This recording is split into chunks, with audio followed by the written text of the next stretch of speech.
Hola, soy el profesor Antonio Herrera Escudero de la Universidad Veracruzana. En esta ocasión vamos a ver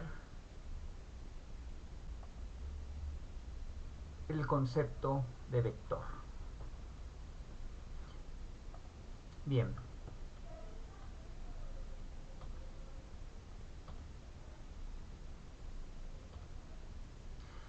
entendiendo lo que es un vector.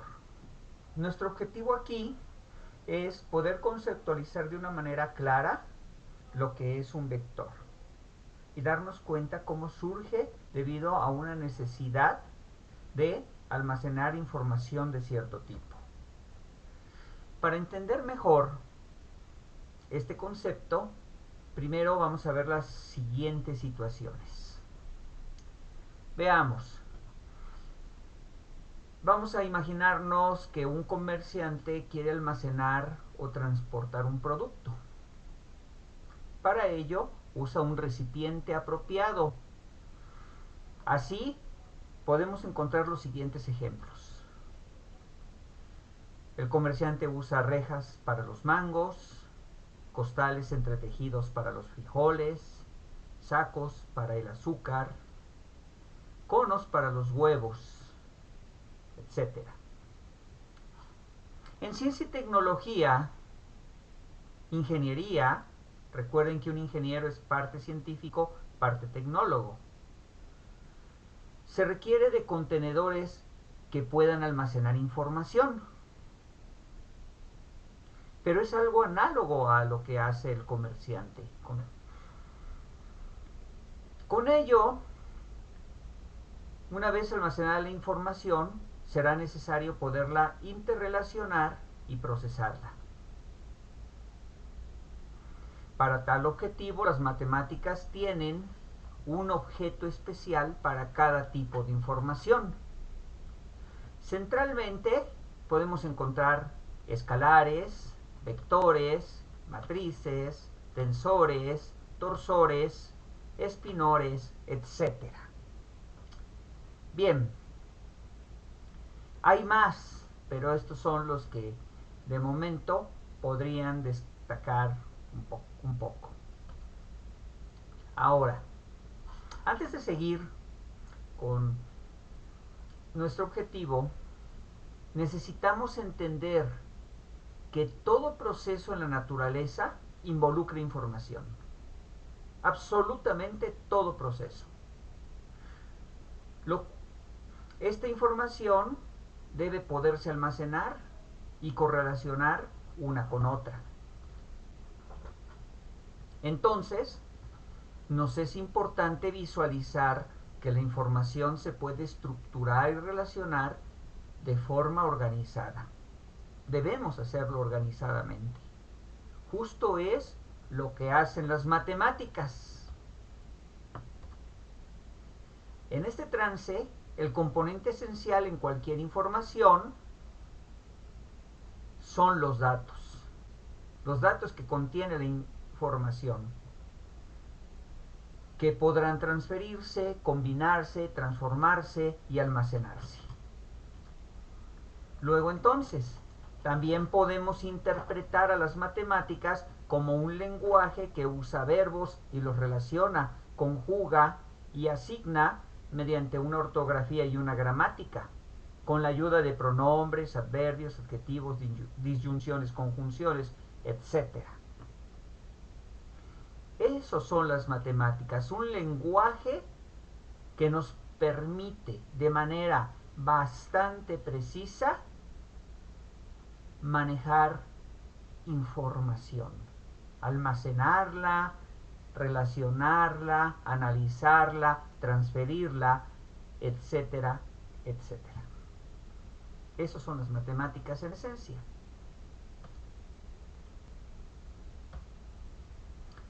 Veamos los datos. Toda información contiene datos. Los datos pueden ser de diferentes tipos. Veamos lo siguiente. En la charla que hay entre el profesor y sus estudiantes. José, ¿de qué color es tu playera? Azul, profesor. a otro estudiante. Luisa, ¿eres estudiante de este curso? Sí, profesor. Ana, ¿cuál es tu estatura? 159 centímetros, profesor. Las anteriores preguntas requirieron información con diferentes tipos de datos. Azul es un elemento en la categoría de los colores. Sí es uno de las posibles respuestas. Sí o no, ambas opuestas. Aquí colgamos una nota. Podría ser que en lugar de sí o no fuese cierto o falso, o fuese como en el lenguaje máquina, 0 o 1. Lo importante aquí es que solo hay dos posibles respuestas y estas son opuestas una a la otra. Y 159, la respuesta de Ana, es un número.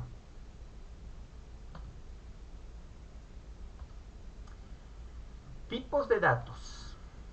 A los datos cuyo valor es un elemento de alguna categoría se les califica como datos de categoría. Así, por ejemplo, la nacionalidad es un tipo de dato de categoría, ya que la respuesta mexicana, alemana, canadiense, iraní, estadounidense, etcétera, etcétera, son datos que pertenecen a la categoría de las nacionalidades. Es una categoría, son datos de categoría. Lo mismo los colores, etcétera, etcétera. A los datos cuyo valor es un sí o un no, que bien pudiese ser un 1 o un 0, o un falso o un verdadero, se les califica como datos lógicos. Los datos lógicos son muy utilizados en la informática, pero por supuesto que siguen siendo utilizados en la ingeniería. A los datos cuyo valor es un número se les califica como, ya lo sabíamos, datos numéricos. Este tipo de datos es especial. ¿Por qué? Porque fíjense bien, mientras en los datos de categoría no hay un orden, no podemos decir que el rojo va antes que el azul o el verde va después que el naranja, salvo que presentásemos las frecuencias, pero entonces al dar las frecuencias ya damos un número, ya pasa a ser un dato numérico. Estamos nada más hablando de el nombre de los colores. Estos no necesariamente tienen un orden. Tampoco tienen un tamaño, no podemos decir que el azul es más grande que el amarillo y cuánto mide, de qué tamaño es. Entonces no tienen ni orden ni tamaño. Los datos lógicos tampoco. Sin embargo, los datos numéricos sí. Podemos decir que menos 7 está a la izquierda de 1, que 4 está a la derecha de 0, que menos punto 97 está a la izquierda de menos punto 001, si tienen un orden. Y de hecho los podemos graficar en una recta numérica y van del 0 a la derecha y del 0 a la izquierda. Además tienen una magnitud. Podemos decir que el tamaño del número 9 es 9. Es decir, debemos alejarnos en la recta numérica partiendo del origen, del 0. Debemos alejarnos de ese origen 9 unidades a la derecha, porque el número es positivo. También podemos decir de un número negativo su tamaño, su magnitud. Por ejemplo, el menos 12. El menos 12 tiene un tamaño igual a 12. Quiere decir que está alejado 12 unidades del origen, del 0. Y el número negativo nos da un valor, es referente al valor relativo, positivo o negativo. Simplemente sirve para decirnos si vamos hacia la derecha o vamos hacia la izquierda del 0. Entonces no solamente tienen un orden los números, tienen un tamaño y bueno, adicionamos un valor relativo para saber hacia dónde nos movemos cuando partimos del origen, hacia la derecha o hacia la izquierda, números positivos o números negativos. Entonces los datos numéricos son algo especiales y nos permiten hacer análisis cuantitativos. Surgimiento de los vectores. Uno se pregunta, ¿a alguien se le ocurrió ponerlos así para que nosotros como estudiantes tengamos la vida un poco más difícil? ¿Y un tema más? No, no, de ninguna manera. Surgen por una necesidad. Centrémonos en cómo las matemáticas almacenan datos. Mediante el siguiente ejemplo. Pepe es un jefe de personal y requiere de guardar información referente a los empleados. Así que busca recipientes para ello. Cuando se trata de la edad de cada empleado, debe encontrar un recipiente capaz de almacenar un solo dato. En este caso sería un dato numérico, la edad, un solo dato. Así que usa archiveros de un solo cajón, en el entendido de que un cajón solo puede contener a un dato a la vez. Sin embargo, el asunto se complica cuando tiene que almacenar dos o más datos para cada empleado. Por ejemplo, ya no solo la edad, también la nacionalidad, y saber si son o no posgraduados, y además la antigüedad. Aquí hemos mencionado cuatro datos. Pero además de ello debe conservar el orden de esos datos. Él siempre debe presentar los datos en ese orden. Primero la edad, luego la nacionalidad, en el tercer lugar si es posgraduado o no tal empleado, y en el cuarto lugar su antigüedad. O sea, ya aquí ya no se trata de un solo dato para el cual no serviría un archivero con un solo cajón. Aquí se trata de cuatro datos que además llevan un orden. Pero lo resuelve usando también archiveros, pero de varios cajones. Para el caso anterior serían de 4 cajones. Un cajón por dato. Así tendremos en el primer cajón la edad. Una tarjetita con el valor de la edad para cada empleado. En el segundo, la nacionalidad. En el tercero, si es por graduado o no. En el cuarto, la antigüedad. Ojo, la edad es un dato numérico, la nacionalidad es de categoría, si es por graduado o no, nos requiere una respuesta de sí o no, es un dato lógico, y la antigüedad es otro número. Bien, y así lo resuelve Pepe, nuestro jefe de personal. Bien, entonces continuamos. ¿Cómo surgen los vectores? En matemáticas, el archivero de un solo cajón, al archivero de un solo cajón, se le va a dar el nombre especial de escalar. Mientras que el archivero de varios cajones recibe el nombre de vector. Pero en el caso de los vectores debemos tener presente que es indispensable que, además de que son dos o más datos, ¿sí?, el orden es importante y debemos conservarlo.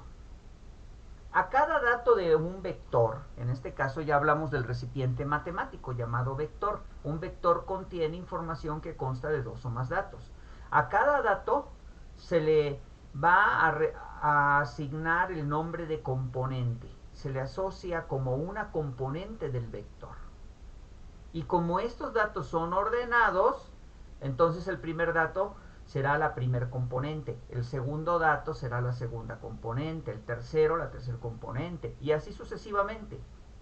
Noten que podemos tener, en este caso, vectores con 2, 3, 4, 5 o el número de datos que queramos, o que necesitemos más bien, pero que lleven un cierto orden. Y el lugar que ocupa cada dato es el número de componente que le corresponde. Cada dato es una componente. ¿Qué número? El que ocupe en ese orden.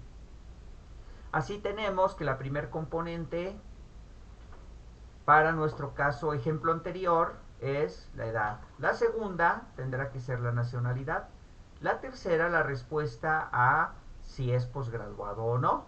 Y la cuarta, la antigüedad.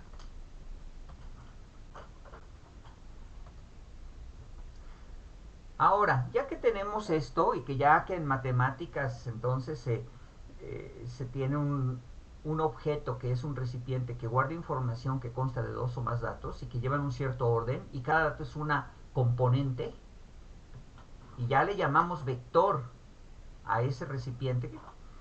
Vamos a ver cómo se escribe analíticamente a los vectores. Recuerden, analítico quiere decir que está expresado mediante símbolos o signos. ¿Sí? En matemáticas se utilizan símbolos y signos para representar cantidades. Estas cantidades pueden ser variables o constantes y para representar operaciones. ¿Sí? Ya sabemos que las cantidades variables son aquellas cuyo valor puede cambiar. ¿Sí?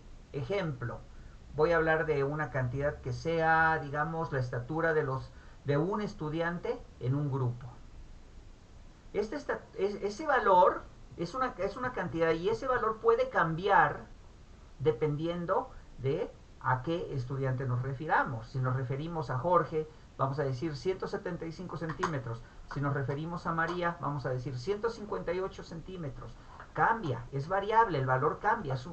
Se representa la estatura de los estudiantes, es una cantidad, pero es variable, porque tiene un valor para cada estudiante. Tal vez algunos se repitan, pero en general es variable. Mientras que una constante, ¿sí?, es una cantidad fija, cuyo valor no cambia. Por decir algo, la constante que nos da el valor promedio de la aceleración gravitacional en la superficie de la Tierra. 9.81 metros cada segundo por segundo cada segundo. 9.81 metros por segundo al cuadrado.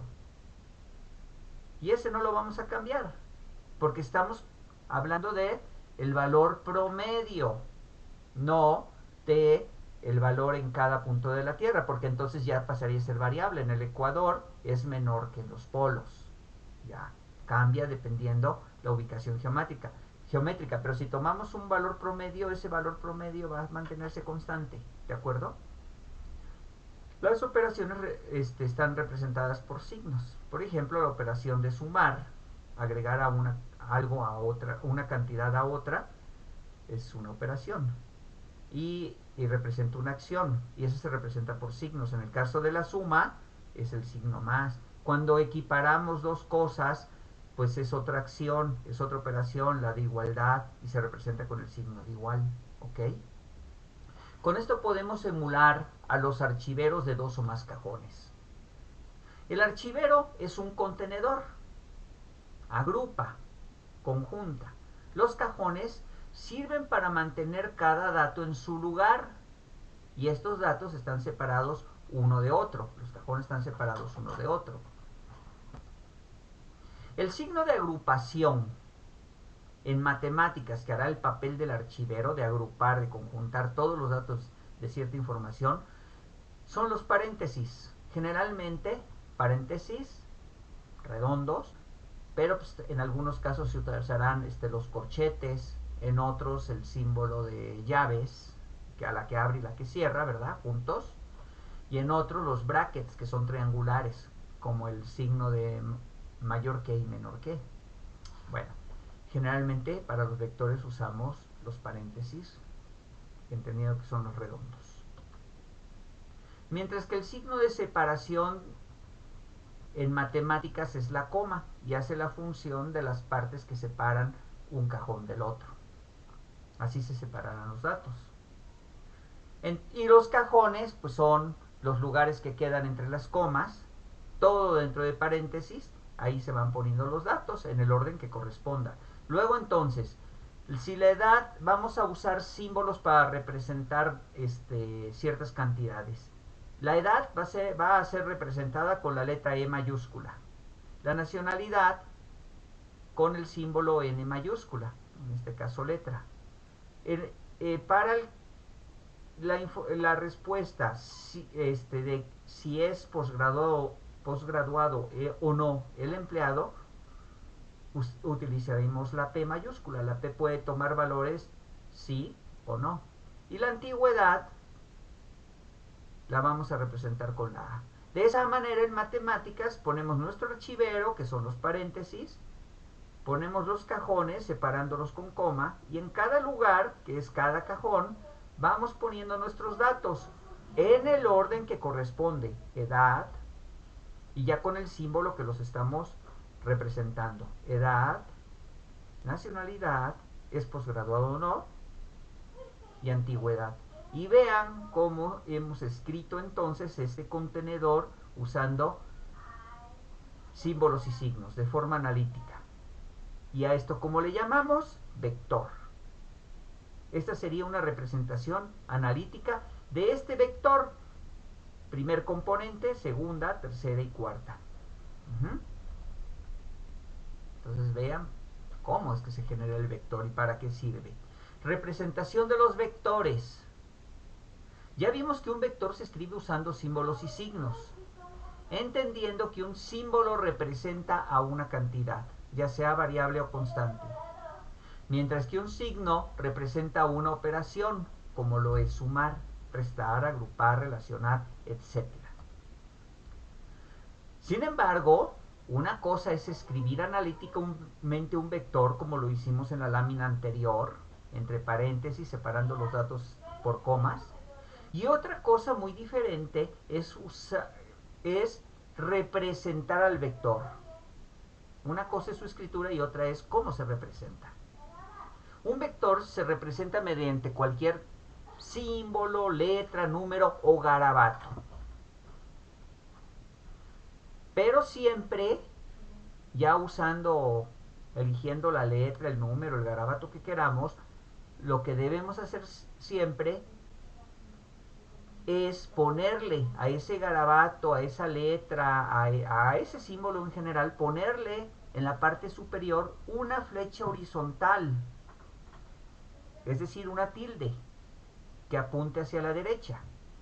Ejemplo, aquí hemos representado a 6 vectores. El primero está representado por la letra A. ¿Cómo sabemos que es un vector? Porque tiene la tilde en forma de flecha horizontal hacia la derecha. Yo aquí usé un arpón, vale, está bien. Aquí hay otro vector representado por la R, con su tilde correspondiente de vector. Otro representado por alfa, entonces leemos vector alfa. Este representado por este símbolo que se llama en matemáticas nabla. N-A B de bueno, B labial, LA, nabla vector. Un vector representado con el número 3, ¿vale? Otro representado con una letra y un subíndice. También el vector E2, ¿sí? Entonces los leemos vector A, vector R, vector alfa, vector nabla, vector 3 y vector E2. Ahí están representados, ¿sí? De esta manera podemos escribir y representar los siguientes vectores. A ver, ejemplos. El vector A, aquí está representado. Vector A.